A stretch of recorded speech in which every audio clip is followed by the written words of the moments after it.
भाई साहब सही कहा ना क्या? कि जब भी ताकत और शोहरत का मुकाबला होता है तो ताकत हमेशा जीत जाती है। आहा। पॉपुलैरिटीज बहुत सारी आई हैं, किसी को फांसी हो गई, किसी को जहर दे दिया गया, कुछ भी हुआ, लेकिन ताकत नहीं कभी हारी। ये ताकत अगर बदल ली जाए, कैसे बदलेंगे ताकत?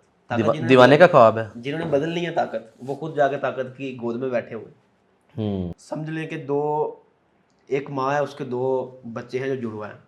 एक बच्चा गोद में बैठ कर दूसरा रोने लग जाता है कि मुझे भी बिठाए। माँ को फिर मजबूरन दोनों को बिठाना पड़ता है। यहाँ एक टाइम पे एक को उतार दिया, दूसरा रोने लग गया, दूसरे को उठा। तो पाकिस्तान के जो ये पॉलिटिकल पार्टीज है ना, ये ताकत की गोद में जब एक बच्चा बैठता है ना, दूसरा फिर रोने लग जाता है। जब वो उसको उठा के गोद में बिठाते हैं, उसको उतारते हैं, तो फिर ये रोने लग जाता है।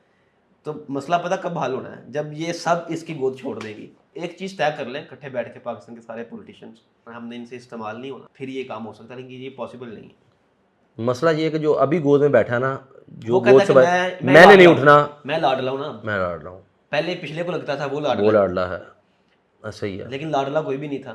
कोई भी लाडला नहीं है असल में तो वक्त की ज़रूरत, लाडला वो जो फर्मा बरदार है। हाँ, जो नाफरमानी करता चेंज हो जाता।